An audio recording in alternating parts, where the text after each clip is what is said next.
נמשיך בעין הרומים פרק 12 וטוביה הבטיח לדבר יותר לאט. While the kids are going to their classes, we will continue in Romans 12, and Tuvia has promised to speak more slowly this time. אתם רואים, אני קורא מחשבות. I'm reading the... עכשיו, בעין הרומים פרק 12, אנחנו בפסוק 2. Romans chapter 12, we are in verse 2. אם נמשיך ככה, לא נגמור את רומים עד המאה הבאה. Okay, we won't finish Romans in this pace until next century. אבל באמת, ישנם דברים שירוצו יותר מהר, זה בסדר. Some parts will go a little faster, so it's okay. הסיבה שבאמת שיעור שעבר לקח באמת הרבה, אני אומר בצורה הכי כנה, קשה בשיעור אחד לבוא ולהסביר, הציגו חייכם, גופכם, קורבן חי, מושלם, רצוי לאלוהים. זה קשה לעשות את זה בשיעור אחד.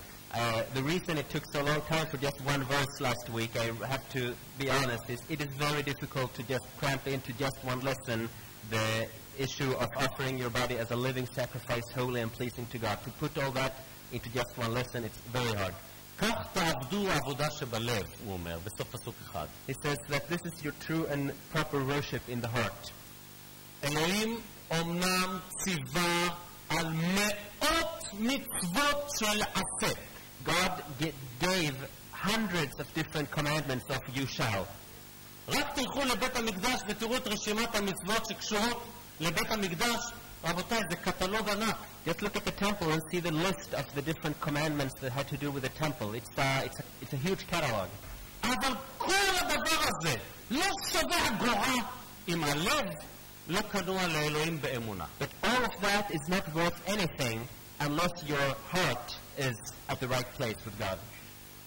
אבל אם הלב באמת ראוי לאלוהים, but if your heart really is a sacrifice to God, is in the right place, כן, אז אלוהים באמת אז בודק את הציות שלנו.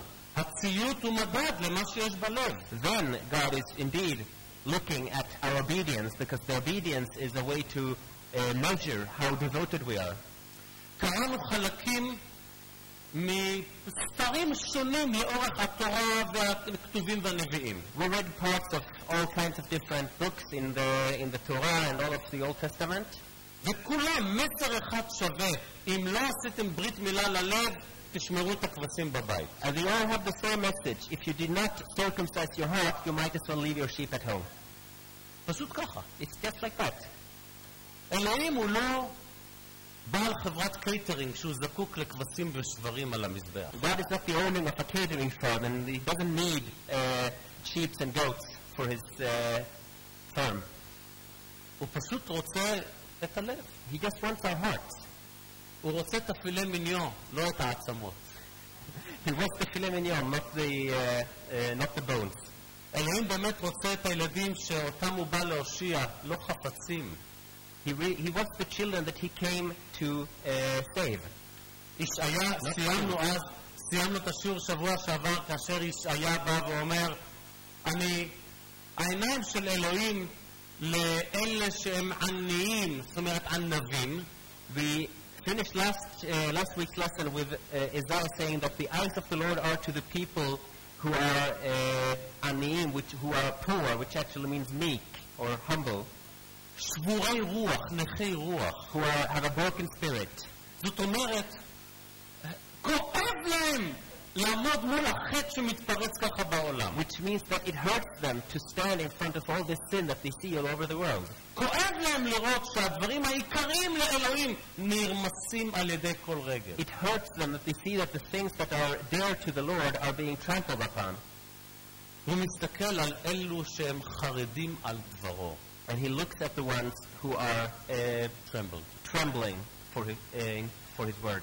זאת אומרת, אלה שהם מלאי יראה לריבונות של המילה הכתובה. Those who are filled with awe for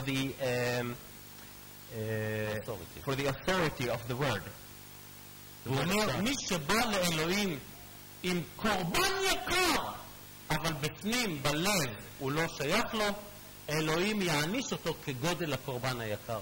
And whoever comes with a really big sacrifice, an expensive sacrifice to the Lord, but doesn't have the heart in the right place, his punishment will be as severe as, will be measured by how expensive that offering was. ככה אומר ישעיה, That's what Isaiah says פרק 66, in chapter 66. פסוקים 1-3. It's verses 1-3. ולכן אלוהים בא ואומר, הציגו גופכם. קורבן חי, קדוש ורצוי לאלוהים. This is why God says that you should offer your body as a living sacrifice, holy and pleasing to God. לאור 11 פרקים של חסד אלוהים ורחמים, זה המינימום הנדרש מאיתנו לעשות. After 11 chapters of explanation of God's grace and mercy and the way He has given us His grace, this is really the minimum that we can do for Him. ואז נמשיך בפסוק 2. הנה, עד עכשיו זה היה סיכום של שבוע שעבר. We continue with verse 2. Until now I just summarized last week. ואל תדמו לעולם הזה, כי אם השתנו על ידי התחדשות הדעת, כדי שתבחינו מהו רצון אלוהים, מהו הטוב והרצוי והמושלם בעיניו. Do not conform to the pattern of this world, but be transformed by the renewing of your mind. Then you will be able to test and approve what God's will is, His good, pleasing and perfect will.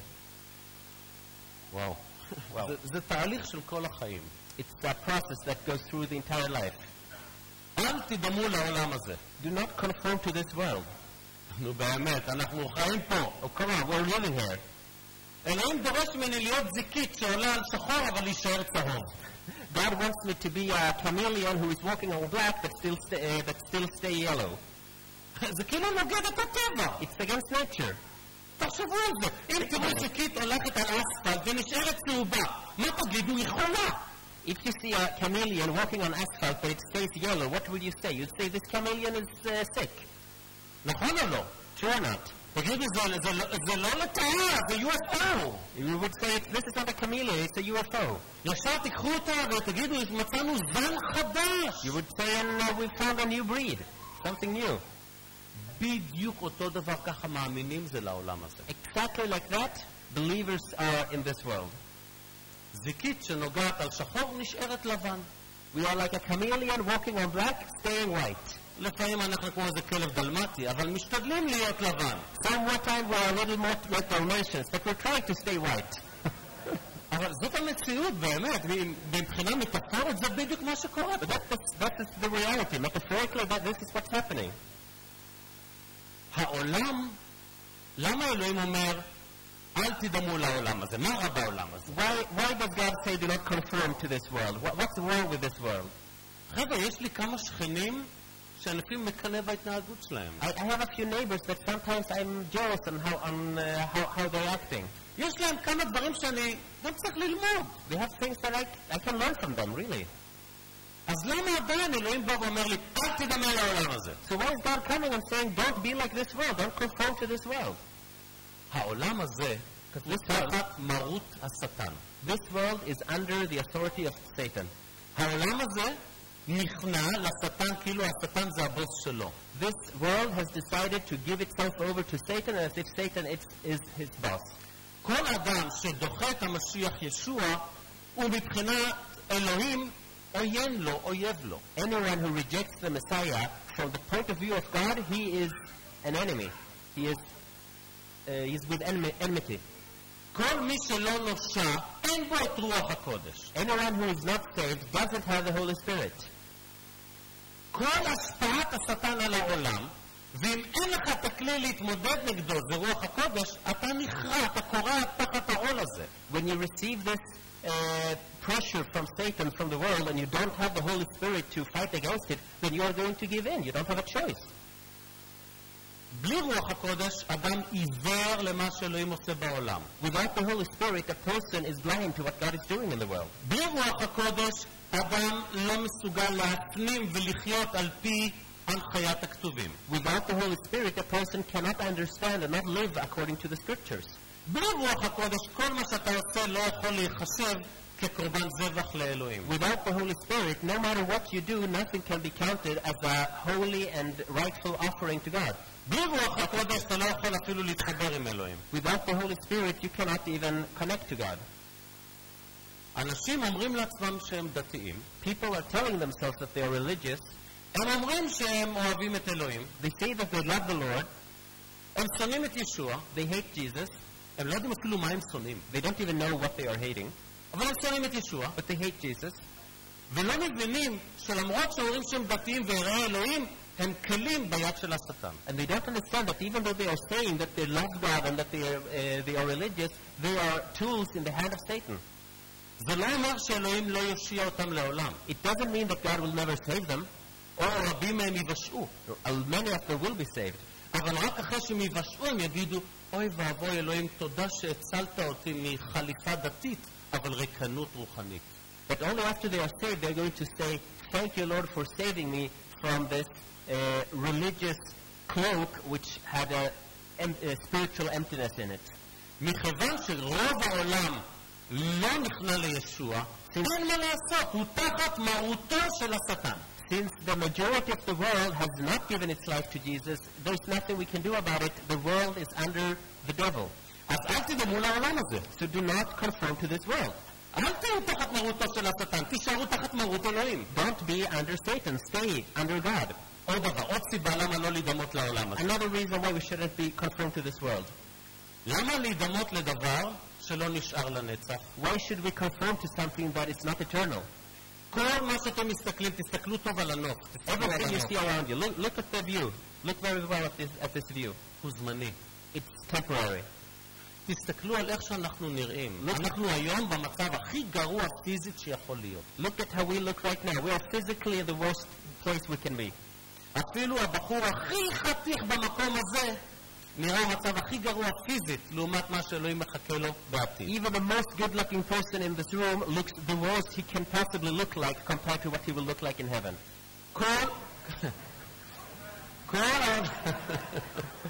כל העולם הזה עתיד להישרף, לא יישאר מזה זכר. This entire world is going to be burnt up. Nothing's going to stay. אז אלוהים בא ואומר, מה שיש פה הוא זמני. So God says, what we have here is temporary. מה שאני מכין הוא נצחי. What I'm preparing is eternal. בבקשה, תכוון את הראש שלך למה שיש לו ערך מוסף נצחי ולא זמני. So please focus your head to something that is eternal and not the temporary. זה בשנייה לפטרוס 3. We can have about this in 2 Peter 3. Let's look. פסוקים 9 ו-10. And verses 9 to 10. כל מה שיהיה פה יתגלגל וישרד ויימס. אלוהים בורא חדש. Everything here will be melted away, burnt up, disappearing. God will create new. עכשיו, השטן נלחם נגד אלוהים. Now Satan is going against God in this. לשטן יש תכלית, וגם לאלוהים יש תכלית. That Satan has a goal and God has a goal. אלוהים יש לו כלים ולשטן יש כלים. God has his tools and Satan has his tools. הכלים של אלוהים זה הוא עצמו והריבונות שלו והמילה שלו. God's tools is himself, his sovereignty and his word. אנחנו למעשה מפריעים פה בעניין. And we're actually a bit disturbing when it comes to that.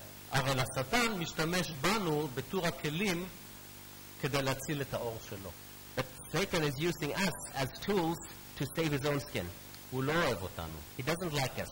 הוא לא מכין לנו עולם חדש שהוא טוב. He's not preparing a new and good world for us. הוא משתמש בנו כדי לנסות להציל את עצמו מאגם האש. He's trying to use us to save himself from the burning lake. ולכן הוא משתמש בכל אלה שתחת המרות שלו להילחם נגד תוכניתו של אלוהים. And that's why he's using everyone who are under his authority to fight against God's plan. אלוהים אומר לנו, אל תדמו לעולם הזה. So God says, do not conform to this world. כל התוכנה בראש חייבת להיות אחרת. The entire software in the head needs to be directed to another, somewhere else. במילים פשוטות, הנה אלוהים, הנה השטן, אין להם דברים במשותף. Simply said, here's God, here's the devil, they have nothing in common. אז אלוהים בא ואומר לנו, אל תתחברו עם העולם, שלא יהיה לכם שיתוף כמו נישואין, כמו שותפות מחייבת, אם לא מאמינים. So God says, do not conform to this world. And then it means we should not conform, not be part of anything that forces us to take part of it. It comes whether marriage or any kind of obligating relationship. אל תדמו לעולם הזה. Do not conform to this world. איך להיזהר?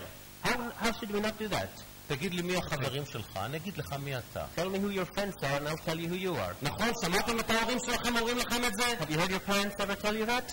אתם רואים? No? גם ראשונה לקורינתים, 15:33 אומר חברה רעה תשחית מידות טובות. 1 Corinthians 15:33 says, bad company destroys good habits. בוודאי, אם אני הולך עם אנשים שלא תחת מרות אלוהים, ימשכו אותי להידמות יותר אליהם. Well, of course, if I'm going to be more with people who are not under the authority of God, they're going to pull me away from God. או אנשים באים עם הצהרות רוחניות. Or when people come with the spiritual statements.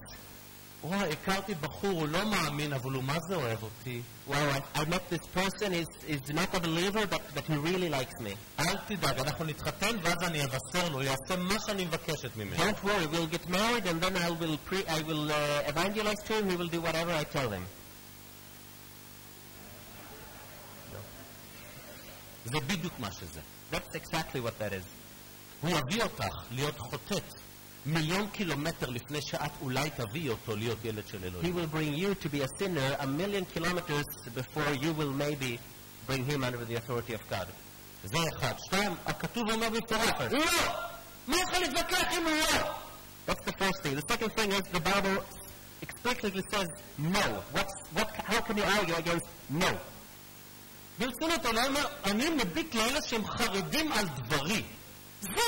זה נקרא להיות חרד על דברי. הוא אומר, לא, זה לא, נגמר עניין, אין ויכוח. God says, I am looking at the ones who are trembling at my word. These are the people who are trembling at my word. Anyone else is a no. אז אתה בא ואומר למישהו, אלוהים אומר אסור. אז הוא חושב, זה כמו בבית מרקחת או אצל רופא. בוא נלך לשמוע second opinion. So, well, God says it's forbidden, but some people seem to think it's like a pharmacy or like the doctor. Let's hear a second opinion. ואז גם השני אומר, לא! אז הוא אומר, טוב, נשמע עוד אחד. במילים אחרות, אתה לא רוצה את הדבר אדוני, אתה רוצה את המורה שיגיד לך מה שאתה רוצה לשמוע. So you go to a second opinion and you also hear no, and then you just continue until you find the one that says the thing that you like. You are not looking for what God says, you are looking for a person, for a teacher who will tell you what you want to hear.